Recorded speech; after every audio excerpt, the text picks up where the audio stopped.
live from East Lake Park. Now, I know we just did East Lake Park a couple weeks ago, and we also were over at Bronx last week, and I don't know, we've been hanging around this area a lot, but there's a reason why, so hear me out. So in the vein of social distancing, Lake Park is just still one of the best places to go. The weather's been nice, and so a lot of things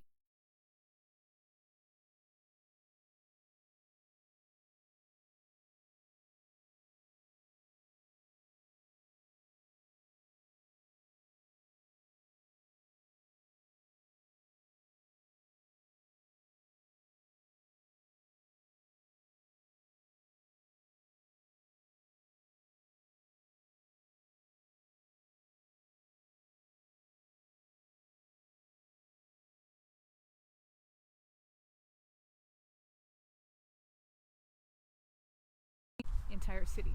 So hey, welcome back. Sorry, it looks like we had a low signal there for a second. I don't know why, but we are gonna have a look around this area just for a few minutes. First, if Unity Park is something that you haven't ever been to before, here's what you should know about this space. It is sacred. This has been blessed by the Dakota people. It was created to reconcile with them. The history for Winona is much like the history of much of the rest of our country. This was Dakota Indian territory, and we showed up here in the middle of the 1800s, said this looks awesome, let's take it, and really sad, awful history, and I think that we are all better people than that now. So the mayor and some city council people and some city officials, I think probably coming up on about 18 years ago or so, they reached out to the Dakota Nation where they were living now and said, can we get together? Can we have something in Winona that honors you and recognizes you? I'm right in the shadow, where is it? Oh, there it is, of Sugarloaf. And this was their ancestral hunting grounds. This was, as I understand it, their summer encampment was throughout this entire area. It was called Wapish's Prairie. It was a giant sandbar, more or less, that was just kind of tucked up underneath Sugarloaf. And so they built Unity Park. They brought these stones down. They are Winona stones. And once a year we've held an event there that's called the name has changed a little bit over time.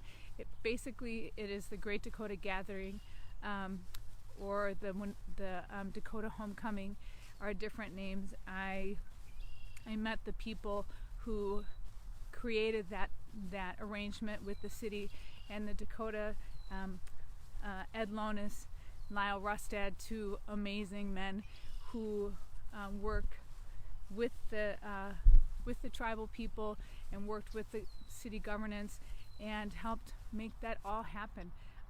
Actually, when Lyle and Ed were first doing their service on this project, there was no Unity Park. It was just kind of held over at the JC Pavilion and tents and stuff, and now that circle back there, I think I'm going to get attacked by a red-winged blackbird in a second. I hear that circle over there is the home for powwow, when they have their tribal dancing. It's very ceremonial. It's also called a wasipi, which is basically like it's a fiesta for them. It's a party. It's a gathering. It's a celebration of their people. So that happens usually in the fall. It has changed. Hey, Lisa Havelka and Katie Kirkham. Oh my gosh, I know all you people watching. So it's changed dates a little bit. I do believe that it is still scheduled for this fall. So if you are able to get to Winona and be part of that, it's really kind of a beautiful event. Dakota people come from across the upper Midwest and Canada, actually, and they have embraced the event as something that is designed to recognize them, and I think that it's only going to continue to grow as good people get involved with it and keep it going forward. Okay, now I'm going to show you what everybody's buzzing about over there. Where is it? Did I go past it? Oh my gosh. Hang on, we gotta go closer. Sorry, you guys. Can't see what's going on. Okay, so also I'm slightly medicated and I'm a little out of breath. I would love to, oh, here we are. See what that is? That is the Winona Health Campus. Bless those people's hearts. I spent a little time there last week. I donated my gallbladder. Just kidding, they just took it. I didn't donate it. And so anyway, I'm on a little bit of pain medicine right now. I'm a little bit forgetful, excuse me, but feeling great, thank you, no sympathy here. I am very, very happy to be out walking around. All right, so there it is. And now traffic. So see that building back there? You don't really get a good perspective of it from this distance, but I'm not gonna walk into the construction site. Anyway, that is the new YMCA. They've been plugging away on it. They got it to a position in the fall before winter so that they could continue working on it through the winter indoors. So they have been, and I think it's on track to open in October of 2020. And I've been following a little bit of updates. It's kind of exciting, and I'm going to share it. And here's why. Even if you don't live in Winona, did you know that the YMCA has a national membership program that you're just automatically part of? Oh, it's going to be just beautiful. Look at Sugarloaf right behind it. So this national membership program means that you can use this YMCA. If you're a YMCA member anywhere in the world, you can use this YMCA when you come. And this one is going to be a beauty. Currently, we have a YMCA downtown. It's landlocked. When they redid our bridge, the bridge just kind of tucked right up next to it. Doesn't have very much parking. A lot of little kids use it. There's a lot of traffic right there. And also the building was built in, I think, the beginning of the 1950s. I believe it's like whatever, 69 years old or something like. I am not a mathematician, okay? So anyway, it was hard to maintain. It was eating up a lot of their operating budget, just trying to take care of that building. And so, you know what happens, I mean, they're a nonprofit, and it reduces the amount of programming they can do. So anyway, they set out in this huge campaign. I think like 8 years ago they started it, and they started raising money. I think that they're around the tune of like $14 million, maybe something like that. And it's going to be, I think, I was trying to find some confirmation of this. I think that it's going to be about the same size, maybe even a little bit smaller, just on square footage for the one that we have right now. However, it's just going to be laid out so much more efficiently. That building from the 1950s is, you know, built in the 1950s, and then they built a little more on, and it's this cobbled together space. Oh look, I'm not gonna bother because of social distancing, but we're gonna wave at Ann McDonald, former chair of the board for Visit Winona, out taking a little cruise around this lake path. Yeah, I'll tell you, if it gets any nicer out here, we're gonna have to make a little bit more of an effort to actually get a little social distance, because this is such a great spot. It's such a beautiful park. But I want to show you something else now. Now that it's starting to dry up a little bit, see those bluffs all along there? If I would not tilt the camera, it would probably make it easier. Those bluffs are full of trails. I saw a figure that suggested there are something like 200 miles of trails that connect in and around the city of Winona. Are mountain bike trails. Some are single track, some are really easy double tracks that families could take, and some of them are like teeth gritting trails that go from the top of the bluff to the bottom of the bluff in the shortest possible route, which would be terrifying, but if you have the guts for it, you know, go for it. Okay, so if there's a great sun going down, and you all know what I mean, like you see the clouds still, it's quiet, it's beautiful, it's starting to turn some colors. If there is ever that sun in Winona, you want to beeline to this spot over here. where I'm at here, let's see if I can just show you. So behind me is west, dead west. And what happens is that, I mean, there's a lot of lake here that you could photograph from, but what happens over here is this: it's so still on this part. It's just, I don't know, even when there's a little bit of a wind, it doesn't pick up so much over here. Hi, Vicki Anrick and Craig Porter. And so the water over here will stay just pretty still and have a gorgeous reflection. I mean, when you see, and by the way, have you checked out Visit Winona's Instagram account? Oh my gosh. So my assistant at Hoffman is working with lots and lots and lots of local people, and they're sharing their work with us. And we have just, I mean, I'm a photographer and I am blown away by some of the stuff that people are putting up on Instagram. So go check out our Instagram. It's just Visit Winona, and take a look. But anyway, when you see, and also this path is really pretty, but when you see some really fantastic sunset shots, all right, first I should just, I'll reveal my colors right now. Some shots are also sunrise shots, I guess people do that. I am not one of them. I don't know what has to be happening for me to get up and shoot a sunrise. Like, maybe I haven't gone to bed yet, or I don't know. I just am not a morning person. It's not in my bones. But some people are. And there are, on the other side, here, I'll turn back around this way so you can see the lake again. Other side of East Lake, and I think West Lake, there are a couple areas that are like this, real quiet, where you can get some great sunrise photos, and you can also get sugarloaf in them. But these ones, you get this huge stretch of water. Hang on, I'm gonna walk half this way because otherwise I'm gonna walk right into those people. So you get this really beautiful stretch of water, and it's really calm, and you can see the reflection in it. Maybe if I got my head out of it. Hi folks. Hi. They're like, what's going on? Yeah, so funny story. I used to feel kind of self-conscious when I started doing this a couple years ago, and I'm walking around with my microphone and my selfie stick, and I'm just talking into it, and people are thinking like, what the heck? But what I am enjoying now is that everyone is doing this, and the reason everyone is doing this is because this is how everybody has meetings now. And so any given place that you go, you will find people on selfie sticks with microphones talking to people. Okay, so here is literally, honest to God, one of my favorite spots to shoot sunsets from. See that bench that's over there? The path has a beautiful curve on it. If you kept walking down this way, you'd see more kind of quiet area. Also, let's see. They're not, I thought they'd be closer than that because I have a cherry tree in my yard and it's blooming right now.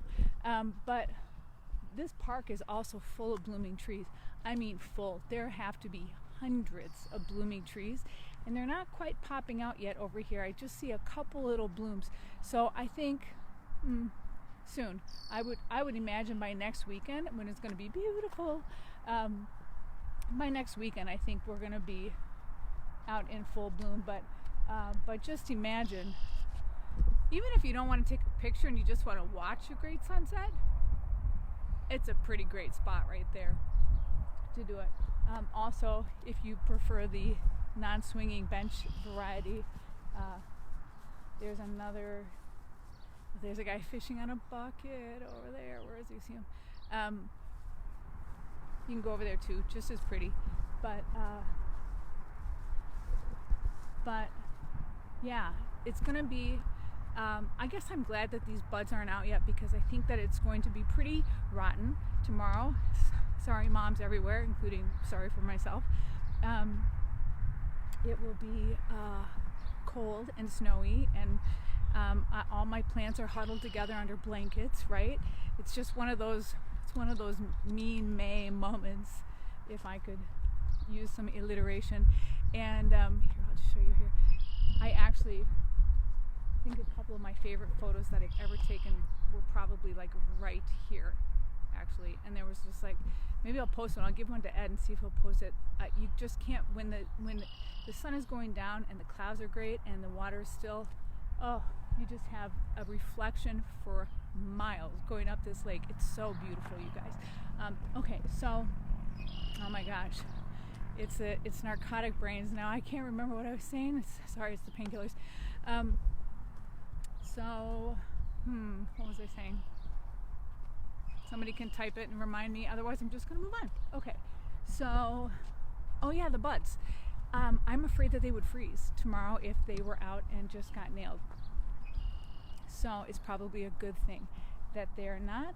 However, if you're around these parts next weekend and are looking for a place for a little fresh air, this is sure a good spot. I'm going to sit down on this bench. Oh, I don't know if I showed you what I'm walking up on. That bench right there. And that's what's behind me right there. I think I'm going to sit down for a minute. I'm a little winded. And let's see, tell you what else I know. You need to go online onto Facebook and type in Midwest Music Fest. They're doing the fest fully virtually this year. They're doing it this weekend, today and tomorrow. There are performers lined up. Go see if they're catching a fish. I don't know, some fishermen are really serious, and I don't want them to, throw me in the water. He doesn't look like he's catching anything, except maybe a couple weeds, but I don't know. I think he's fishing with a worm, if that's...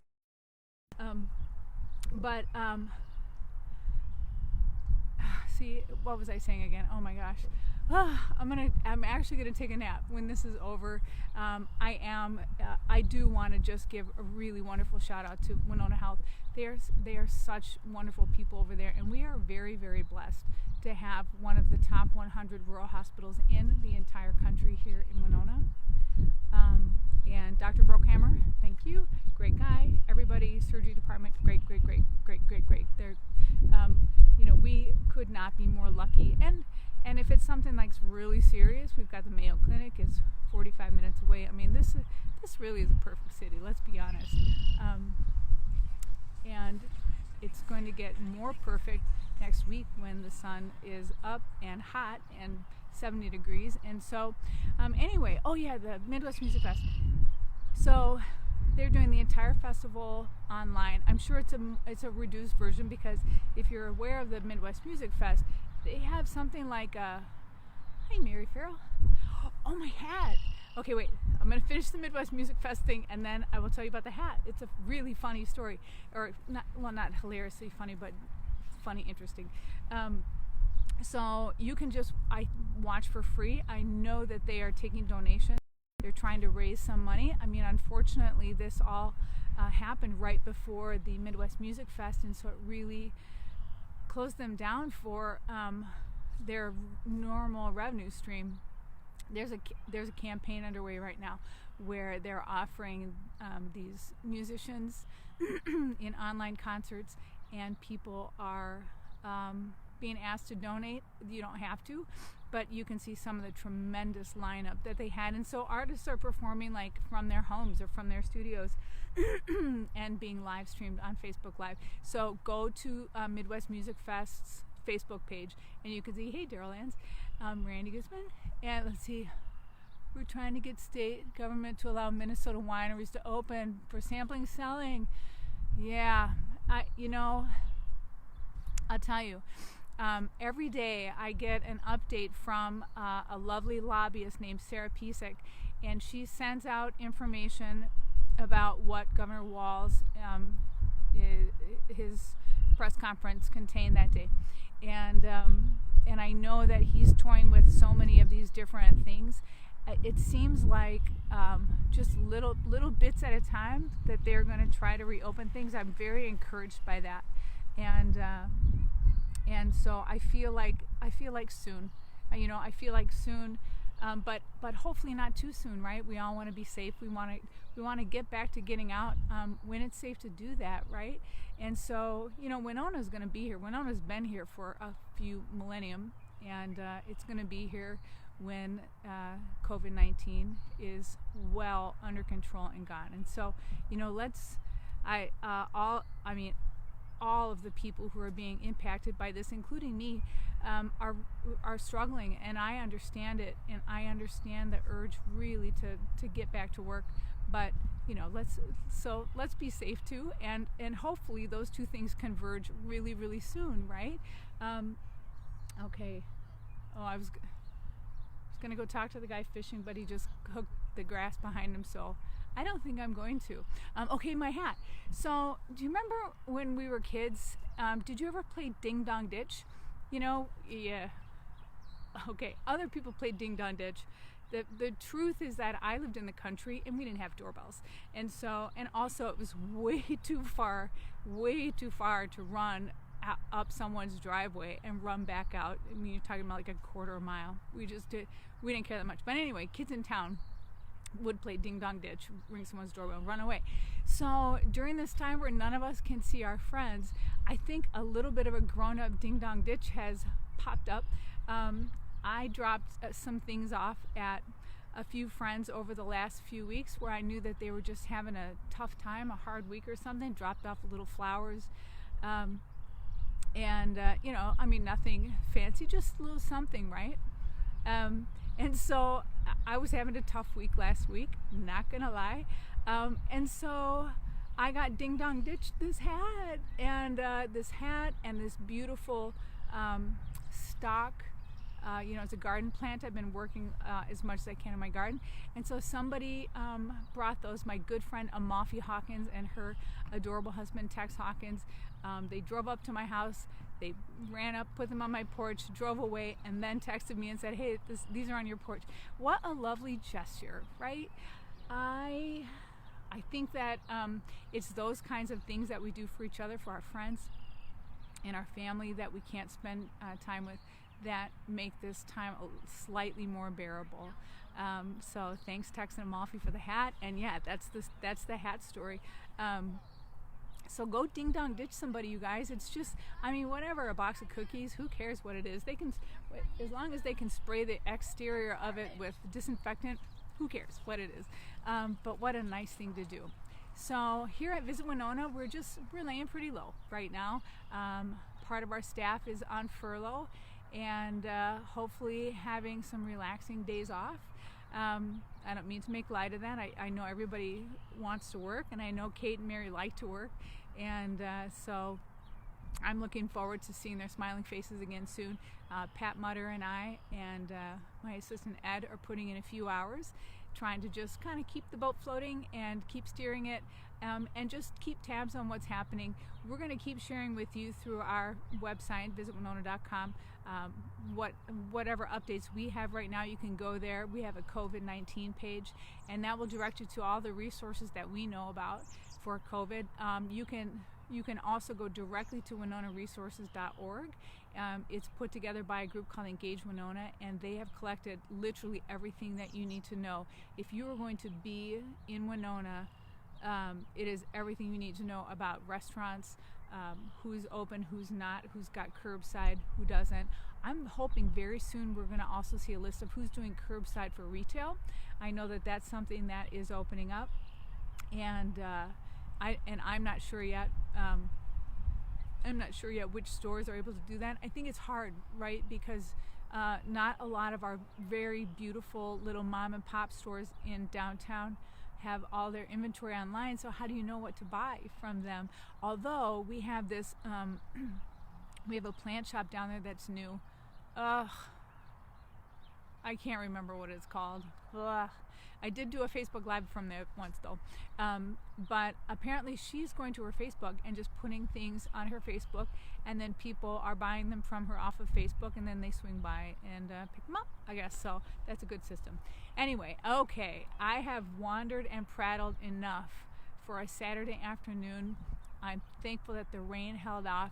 I hope you enjoyed this little look around very beautiful East Lake in Winona. If you are in Winona, stay safe, stay home. Maybe I'll see you on these walking paths. If you're not in Winona, stay home, and we miss you, but we're going to be here when it's time to go back out. And so if you have any questions, you can reach out and contact us. We'll try to connect you with resources, whatever we know, we'll share. until we are all out in public hanging out together again, stay well. I'm going to go live somewhere else next week. I don't know where yet. You know, if the weather's bad, it might be my dining room. I don't know. I have no idea. You know, maybe I'll show you how I make mojitos. Why not? I hope you're all well, and we miss you and love you all to pieces, and hopefully we'll see you all soon.